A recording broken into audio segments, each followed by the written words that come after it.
guys, it's me again, Mommy A, and for today's video, we are going to put Pampers onto a test.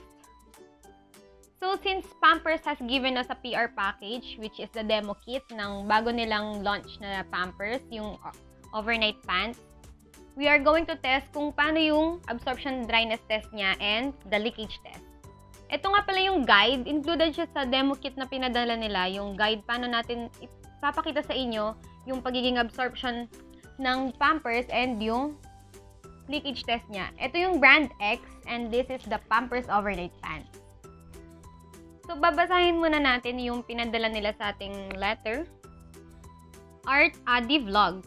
Finally, a full night of uninterrupted sleep with no diaper changes is possible. So, ito yun nga yung sinasabi nila, yung overnight pants nila. We hear you, parents.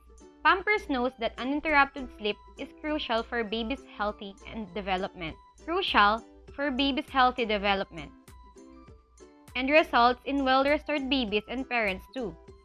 With Pampers' new overnight pants, your little one has long-lasting protection from babad that makes no diaper changes at night possible. Ensure your baby's good night sleep with the new Pampers Overnight Pants and play our Pampers Overnight Lullaby as you send your little one to sleep. So, ayun nga guys, ito yung pinadala nila sa ating letter na nakalagay yung pangalan ng channel natin. Ito yung QR code na pag in-scan mo sa phone mo, lalabas yung lalabay ng Pampers. So, thank you po Pampers for sending us this demo kit package. Ayan, so let's get on to our test. Ang unahin natin is yung absorption and dryness test. Yung nakalagay sa demo kit nila is mga bottles. Ayan, baby bottles. Ang ilalagay lang natin ng tubig is 150 ml. And ang nakalagay dito sa process nila is lalagyan natin ng ink. Ayan, ito yung ink. We're going to put 5 drops of blue ink for each bottle. Ayan. So, step 1. Mix water and 5 drops of blue ink together. Fill into the milk bottles and ensure that each bottle has 300 ml of blue-colored liquid inside. That's the average amount of wee-wee for Filipino babies in one night. So yun, pagsasamahin lang natin yung dalawang milk bottles na nagko-contain ng water na may blue ink. Pero hindi na natin ilalagay yun. Pero ang gagawin natin is, itetest na natin sila agad. So what we have here in our demo package is 3 bottles, pero ang gagamitin talaga natin is 4 bottles para sa water na gagamitin. And the Pampers and the brand X. So for our first step, imimix lang natin yung 150 ml water sa 5 drops of blue ink. So ginawa na natin siya kanina pa. Ito na sila. And then the step 2 is, ititir lang natin yung sides ng Pampers and itong brand X, nakatir na agad yung side niya. So for our third step is, kukunin natin yung brand X. Ayan. So, ito nga pala, haluin pala natin yung 300 ml water, no? Kasi, based dun sa guide natin, ang average wee-wee ng isang Filipino baby is 300 ml per night. Ayan. So, ito yung nakalagay sa step 3 natin. Yung Pampers, or yung diaper, rather, yung brand X na diaper, igaganon lang natin siya. And, babalik ta rin. Tapos, hihintayin lang natin isit ng diaper yung water. So, ayan, habang hinihintay natin sa brand X, gagawin na natin yun sa Pampers Overnight Pants. Ayan, natir na natin yun sa sides niya. And then, lagay muna natin to dito sa brand X. Habang hinihintay natin siya. Tabi muna natin yung mga teddy bear natin. Ayan. So, ito yung 300 ml water na may blue ink. Tapos, ganito lang siya ulit.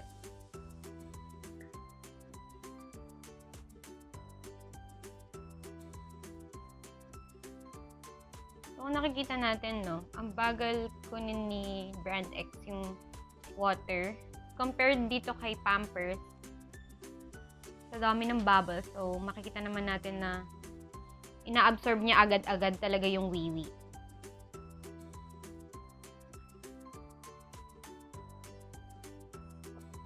So, So, we'll wait lang, no? Hanggang ma-absorb na ang mga competing diapers natin yung wiwi ni baby. Nakikita nyo naman, no, hawak ko na yung bottle dito sa Pampers kasi nahuhulog na siya dahil nasisip-sip or na-absorb na ni Pampers yung wiwi ni baby. Yan, paubos na yung kay Pampers and dito kay Brand X. Hindi pa talaga niya fully na-absorb. So, kay Pampers, wala na yung 300 ml wiwi. Ayan. Papakita ko sa inyo. Ayan na siya lahat. So, ito yung average wiwi ni baby sa gabi. Tapos, kay Brand X, ayan, wala pa rin, guys. Hindi pa rin niya nakukuha lahat. So, share ko lang, no? Si Adi talaga is gumagamit talaga siya ng Pampers even though hindi gabi. Kasi since baby siya, yun na talaga yung gamit namin sa kanya. Pero, honestly, nung una, hindi talaga yun yung gamit namin. And then, nag-switch na lang kami sa Pampers nung nalaman ko na kung gaano siya ka-absorbent. So, yun guys, hindi natin siya hihintayin, no? Na-absorb talaga niya. Yung gagawin natin is tutulungan na natin siya na ma-absorb lahat ng water dito sa bottle. So, ayan. Ito na siya. And for the fourth step, based sa guide natin, is gagamitan natin ng paper para mapakita sa inyo na wala talagang kakapit na wiwi. Ayan guys, pinapress ko siya ha. Ayun, wala talaga. Wala, as in tuyong-tuyo siya. Ayan, ipress pa natin ng mas hard. Wala talaga guys. Kung nakikita nyo, blue yung ink natin and then this paper is colored yellow. Pero wala talagang kumapit. Ganun ka-absorbent ang Pampers. Sigurado talaga tayong hindi mabababad yung puwit ni baby sa wiwi.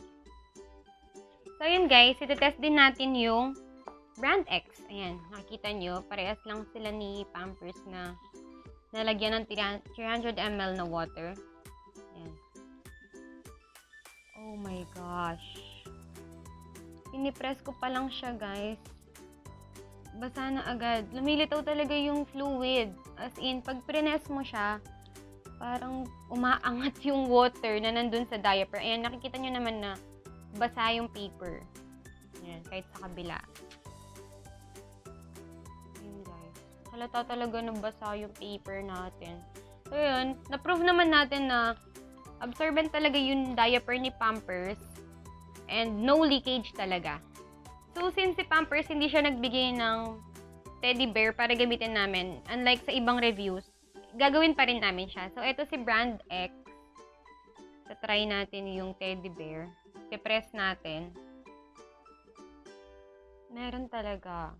So, ibig sabihin yan, guys, yung ginagamit natin na Brand X na diaper, if ever, sa mga baby natin, nabababad yung puwit ni baby.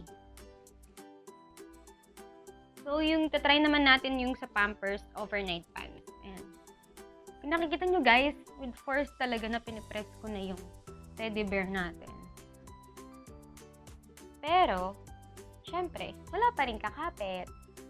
Ayan. Ganyan ka-dry yung Pampers Overnight Pants natin kapag sinuot natin kay baby sa gabi. Siguradong hindi siya maglilikot-likot dahil basang-basa yung puwit niya. So, ma-share ko lang, no? Yung Pampers Overnight Pants pala ngayon, guys, is may tape na siya. So, kung magtatapon na kayo ng Pampers nyo, ganito lang yung gagawin natin.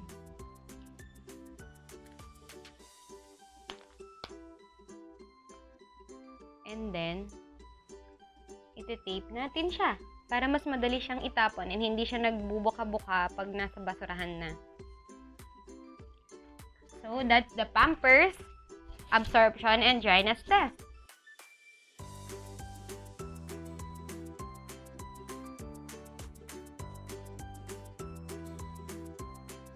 So, on to our next test. This is called the leakage test. So, ngayon, ipapakita naman natin na hindi nagli-leak yung Pampers compared kay Brand X. So, unahin na natin sa step 1.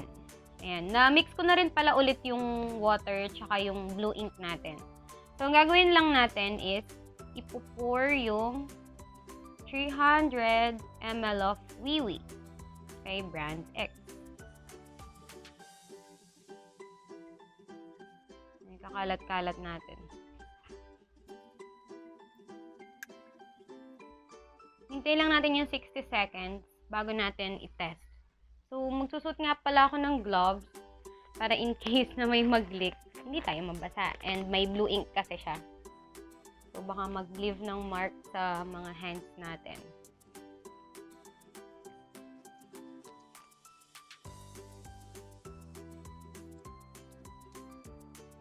So, yun guys, I guess that's 60 seconds. Let's test brand X.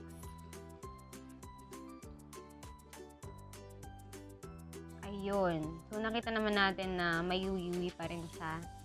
Hindi niya na-absorb yung wiwi ni baby. Ayan. Nakita nyo naman, no? May lumabas talaga. Pag pisil pa lang natin, meron na agad. So, ayan. Kay Pampers naman tayo. So, kanina pa, no, na-tear ko na yung sa sides niya para mas makita nyo ng malinaw. Ayan. So, wala pang nakalagay. Ipupour na natin yung 300 ml na wiwi ni baby. Same kay brand X. Kakalat natin siya. Hindi natin alam kung naka-firm matulog si baby, diba? Malikot kasi matulog ang mga bata. Hindi lang sila nakadapa or nakatihaya. Kaya yung mga wiwi nila, hindi lang sa isang side. So, ayan. Tapos na natin ilagay yung 300 ml na water. Ayan. So, mag-wait lang tayo ng 60 seconds para i-test na natin yung leakage niya. Hintayin mo natin mag-sit yung wiwi ni baby. So, ayan. That's 60 seconds. Ito-test na natin kung na-absorb na ba ni Pampers or not. Ayan, guys. Sobrang dry niya. Wala talaga. Kahit anong gawin natin, wala talaga lumalabas na water. So, ganun ka-consistent si Pampers sa leakage and absorption niya. Yan. So, happy ako kasi ganun talaga. Ito yung gamit ko kay Addy na Pampers ngayon. Yan. Nakita nyo naman, wala talaga lumabas kay Pampers. And dito kay brand X, ang dami pa rin lumabas na water. Hindi ko na siya ganun ka-pinisel kasi baka kumalat pa yung tubig dito. Pero ayan, makikita nyo naman na konting force lang lumabas na agad yung tubig ni brand X. So that's it for our leakage test of Pampers Overnight Pants. Thank you for watching, guys! Once again, guys, Pampers, thank you so much po for making us experience this demo. And para pakita sa inyo na kung gaano ka-absorbent ang Pampers. And alam ko naman po yun kasi ako mismo na-experience ko yun dahil gamit ko siya sa baby ko. And once again, maraming salamat po for making us experience this. And ayun guys, thank you for watching! So ayun mga momshies and popshies na nanonood dyan, ayan, itry nyo na rin po ang Pampers Overnight Pants. And kung hindi man yung overnight pants, ay yung iba pa nilang variation ng Pampers. Ayun, itry nyo po sila kasi sobrang sulit na sulit po talaga and hindi kayo magsisisi kasi no babad po sa puwet ni baby and walang leakage. Ayan. Ilalagay ko din po yung account ni Pampers dyan sa baba, yung sa Facebook and other social media accounts nila. And guys, watch out sa 12/12 kasi magsa-sale sila sa Shopee and Lazada. Ilalagay ko yung Lazada account nila and Shopee account din dyan sa baba. Ayan. Baka naman po. Pampers, baka naman. So, ayun. Thank you for watching, guys. See you again soon. Ayun, don't forget to like, comment, and subscribe. Tapos, i-ring nyo rin yung bell button dyan sa baba para maging updated kayo sa mga videos pa namin. See you again soon!